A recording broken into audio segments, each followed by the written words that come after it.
بسم اللہ الرحمن الرحیم نحمدہ ونصلی علی رسولہ الکریم اما بعد فاعوذ باللہ من الشیطان الرجیم بسم اللہ الرحمن الرحیم ما لکم لا تقاتلون فی سبیل اللہ والمستضعفین من الرجال والنساء والولدان الذین یقولون ربنا اخرجنا من هذه القریة الظالم اہلها واجعل لنا من لدنک ولیا واجعل لنا من لدنک نصیرا وقال رسول اللہ صلی اللہ علیہ وسلم اللہم انجی ولید بن ولید وعیاش بن ابی ربیعہ وسلمۃ بن ہشام والمستضعفین من المؤمنین او کما قال اللہم صلی علی سیدنا و مولانا محمد وعلی آل سیدنا و مولانا محمد وبارک وسلم۔ آج 5 فروری 2021 دنیا بھر میں ایک بار پھر کشمیر یکجہتی کے طور پر منایا جا رہا ہے۔ آج یوم یکجہتی کشمیر ہے۔ کشمیر سے اہل پاکستان اور اہل اسلام کے 2 رشتے قائم ہیں۔ ایک اسلامی رشتہ ہے اور اسلامی اخوت کے ناطے ہم اللہ اور اللہ کے نبی علیہ السلام کی تعلیمات کے مطابق اس بات کے پابند ہیں کہ ہم ان کو مظالم سے آزادی دلانے کی جد و جہد کریں، ہر قانونی کوشش اور کاوش کریں۔ اور دوسرا، کشمیر بیسک پاکستان کا حصہ ہے، جغرافیے کے لحاظ سے، تہذیب کے لحاظ سے، تمدن کے لحاظ سے اور تقسیم ہند کے وقت طے شدہ فارمولے اور قانون کے اعتبار سے کشمیر پاکستان کا حصہ ہے، جس پر ہندوستان قابض ہے، غاصب ہے اور وہاں ایک عرصے سے ظلم و ستم کا بازار ڈھایا جا رہا ہے۔ بحیثیت مسلمان ہونے کے ہم قرآن کریم کو دیکھتے ہیں تو قرآن کریم نے ہمیں جھنجھوڑا ہے، تنبیہ کی ہے۔ اللہ تعالیٰ نے قرآن کریم میں اہل اسلام کو اس بات پر ڈانٹا ہے کہ تم کمزوروں، مجبوروں، مقہوروں اور ناتواں، بے کس اور بے بس کفار کی قید میں مظلوم لوگوں کے لیے آواز کیوں نہیں اٹھاتے؟ تم ان کے لیے جد و جہد کیوں نہیں کرتے؟ فرمایا ما لکم لا تقاتلون فی سبیل اللہ، تمہیں کیا ہے کہ تم اللہ کی راہ میں قتال نہیں کرتے؟ ما لکم لا تقاتلون فی سبیل اللہ والمستضعفین، اور ان کمزوروں کی آزادی کے لیے، جو کمزور مرد، عورتیں، بچے جو پھنسے ہوئے ہیں اور وہ دن رات دست بدعا ہیں، ربنا اخرجنا من هذه القریة الظالم اہلها، اے ہمارے اللہ ہمیں اس بستی سے نکال جس کے باسی ظالم ہیں، جس کے حاکم ظالم ہیں، ہمیں اپنی طرف سے حمایتی اور ٹھکانہ اور سلطان عطا فرما۔ جناب رسول اللہ صلی اللہ علیہ وسلم کی سنت مطہرہ یہ ہے کہ آپ صلی اللہ علیہ وسلم مدینہ منورہ میں تھے، کچھ مسلمانوں کو کفار نے مکہ مکرمہ میں گرفتار کیا ہوا تھا، قید کیا ہوا تھا۔ آپ ان کا نام لے کر ان کی رہائی کے لیے دعائیں فرماتے، دن رات آپ دعائیں فرماتے، حتیٰ کہ نمازوں میں قنوت نازلہ میں آپ ان کے لیے دعائیں فرماتے تھے۔ ان میں کچھ تو جوان تھے، کچھ بوڑھے اور بچے تھے، کچھ خواتین تھیں۔ آپ فرمایا کرتے تھے، دعا کیا کرتے تھے، یا اللہ ولید ابن ولید مسلمان جو مکہ میں کافروں کی قید میں ہیں انہیں رہائی نصیب فرما۔ اللہم انجل ولید ابن الولید و سلمۃ ابن ہشام، یا اللہ سلمہ ابن ہشام کو رہائی نصیب فرما۔ یہ ابو جہل کے بھائی تھے، حقیقی بھائی تھے۔ عیاش ابن ربیعہ کو رہائی نصیب فرما۔ والمستضعفین من المؤمنین، کمزور اہل ایمان کو یا اللہ رہائی نصیب فرما۔ اور پھر آپ نے جد و جہد فرمائی، مکہ فتح فرمایا، بالآخر ان سب مقہوروں کو رہائی ملی، آزادی ملی اور ظالم حاکموں سے چھٹکارا نصیب ہوا۔ یہ ہمارے لیے سنت مطہرہ ہے۔ ہمارے کشمیری بھائی آج سے نہیں، 1947 سے ہی نہیں، بلکہ ہمارے کشمیری بھائی 1819 سے جب یہاں سکھ اقتدار آیا تھا اس وقت سے ظلم و ستم کا شکار ہیں، مظالم کا شکار ہیں۔ چنانچہ اگر آپ کی کشمیر کی تاریخ اٹھا کے دیکھیں تو 14ویں صدی میں یہاں اسلام آیا۔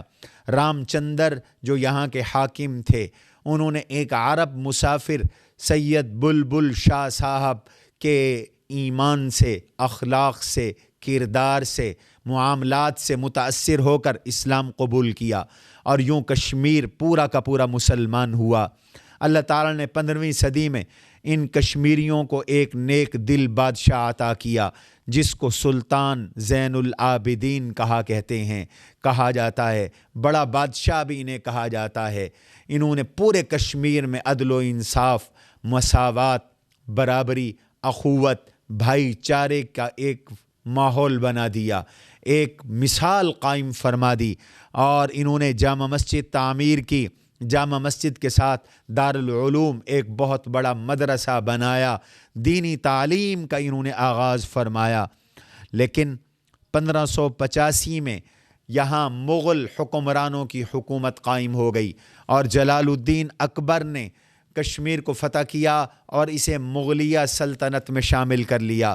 1800 لیکن بدقسمتی سے جب سلطان اورنگزیب عالمگیر رحمہ اللہ، جو ایک نیک دل حاکم تھے، وہ اس دنیا سے گئے، اور اس کے بعد یہاں طوائف الملوکی شروع ہوئی اور مغلیہ خاندانوں کا تسلط کمزور پڑنے لگا، تو 1753 عیسوی میں مغلیہ خاندان کے اقتدار کا یہاں خاتمہ ہوا، اور پھر وہ بد نصیب موقع آیا کہ جب 1819 عیسوی میں رنجیت سنگھ جو پنجاب کا حاکم تھا، اس کے ایک لشکر نے حملہ کیا کشمیر پر، اور وہاں کشمیر کے حاکموں کو شکست دے کر اس پہ قبضہ کر لیا۔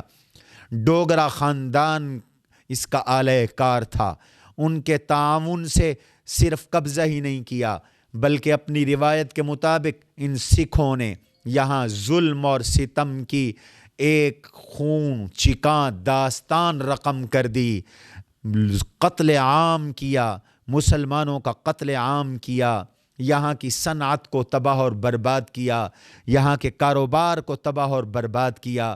یہاں کی ایک بڑی صنعت تھی شال بافی، یہاں شالیں بنائی جاتی تھیں، اس پر 26% ان ڈوگروں نے اور سکھوں نے ٹیکس لگا دیا، جس کی وجہ سے کاروبار تباہ ہو کے رہ گیا، قحط برپا ہوا، قحط میں بہت سے لوگ مر گئے، بہت سے لوگ پنجاب ہجرت کر کے چلے آئے، اور پھر 1846 میں یہاں انگریز نے قبضہ کر لیا۔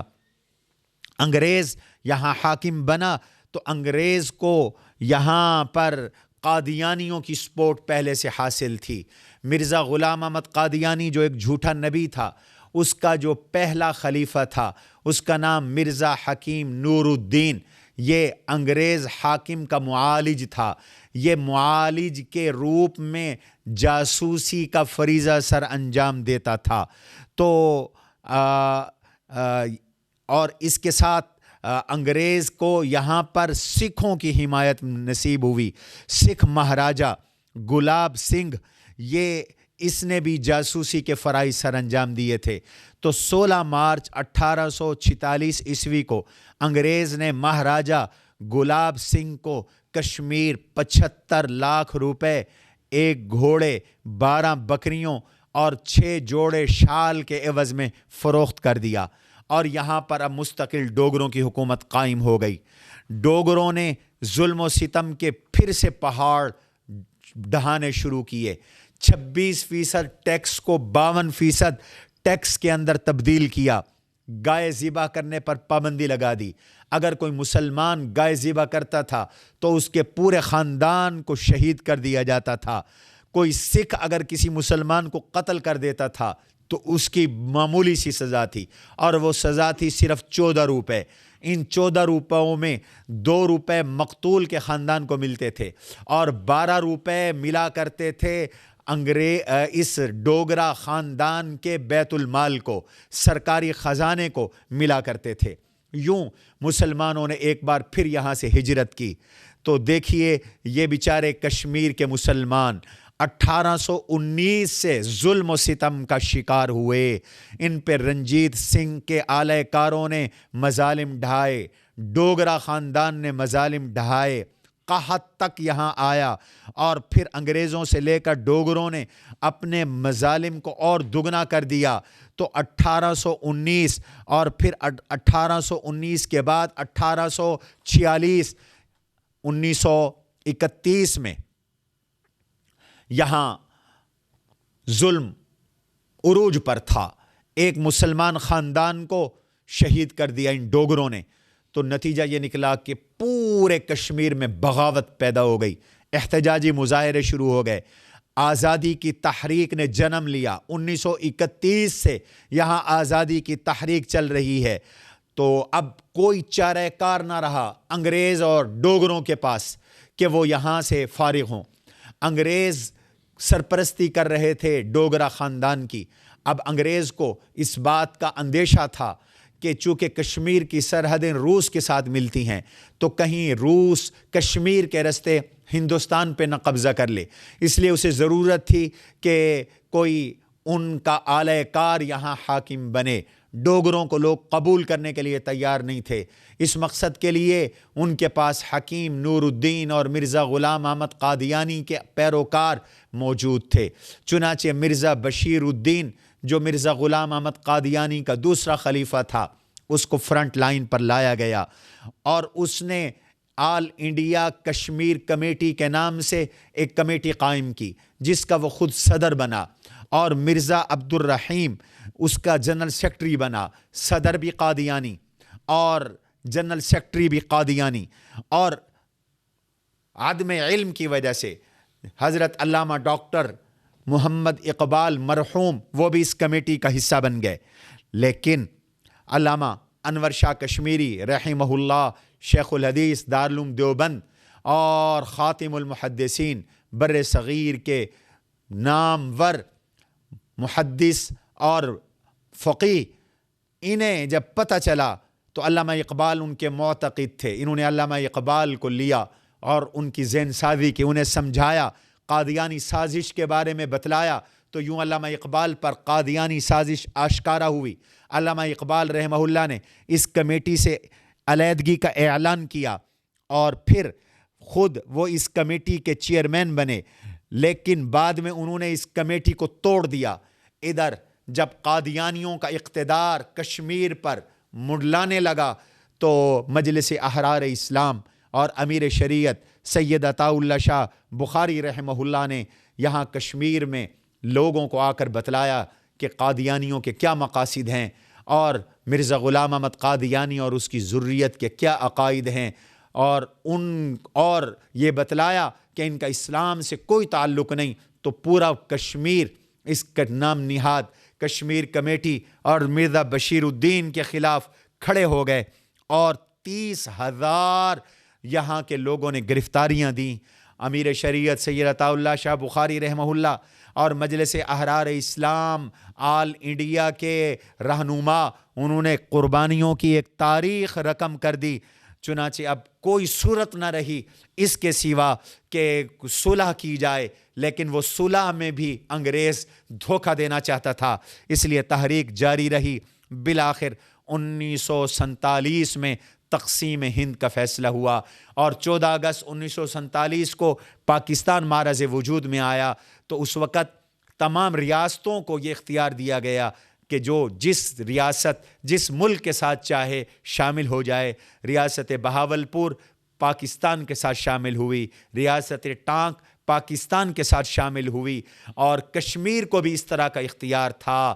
تو کشمیر کا انگریز نے شروع دن سے قادیانیوں کے ذریعے سے کشمیر میں اپنی سازشیں برقرار رکھیں. چنانچہ پاکستان بنا تو بدقسمتی سے پاکستان کا پہلا وزیر خارجہ سر ظفر اللہ خان قادیانی بنا. سر ظفر اللہ خان قادیانی کے انگریز سے پنجاب کی باؤنڈری کے سلسلے میں جو مذاکرات ہوئے تو اس نے ضلع گرداسپور کے بارے میں سازش کی. ضلع گرداسپور جس میں قادیان واقع ہے، اس کے بارے میں قادیانیوں نے مسلمانوں کے ساتھ رہنے کی بجائے اعلان کیا کہ ہم الگ رہیں گے، اور قادیان اور گرداسپور کو آزاد شہر قرار دیا جائے گا، جس کو ہندوستان نے نہ مانا، چونکہ وہ پاکستان کے ساتھ شامل نہ ہونے کا قادیانی اعلان کر چکے تھے، تو گرداسپور پہ انڈیا نے قبضہ کر لیا۔ یہی راستہ تھا کشمیر کے لیے انڈیا کے داخل ہونے کا، یہی گرداسپور راستہ تھا۔ چنانچہ اب راہ ہموار ہو گئی انڈیا کے کشمیر پہ قبضے کی۔ ادھر ریاست کشمیر کی جو اسمبلی تھی، اس اسمبلی کی میں دو جماعتیں، ایک جماعت جس مسلم کانفرنس جس کی 13 سیٹیں تھیں، انہوں نے پاکستان کے ساتھ شمولیت کا اعلان کیا، اور دوسری شیخ عبداللہ کی نیشنل کانفرنس کی صرف 6 سیٹیں تھیں، انہوں نے انڈیا کے ساتھ شامل ہونے کا اعلان کیا۔ چنانچہ اس 6 سیٹوں والی جماعت کے اعلان پر انڈیا نے تسلط کیا اور کشمیر پہ فوجیں اتار دی اور قبضہ کر دیا۔ مسلمان قبائل کو اللہ جزائے خیر دے، انہوں نے مسلمان قبائل نے حملہ کر دیا کشمیر پر۔ پاکستان آرمی اور افواج بھی کشمیر کے اندر گھس گئی، اور کشمیر کے عوام بھی انڈیا کے باغی بن کر کھڑے ہو گئے، اور قریب تھا کہ پورے کشمیر پر پاکستان کا قبضہ ہو جاتا، قریب تھا کہ پورا کشمیر پاکستان ہوتا۔ اقوام متحدہ نے منافقت سے کام لیتے ہوئے اس میں کود پڑا، اور اقوام متحدہ نے اعلان کیا جنگ بندی کا، اور جنگ بندی کا اعلان کر کے لائن آف کنٹرول بنا دی، اور یہ کہا کہ یہاں استصواب رائے ہوگا، اور کشمیری جس کے ساتھ شامل ہونا چاہیں گے انہیں اختیار ہوگا۔ 1947 گیا اور آج 2021 آ گیا، اقوام متحدہ کو بھی سانپ سونگ گیا ہے۔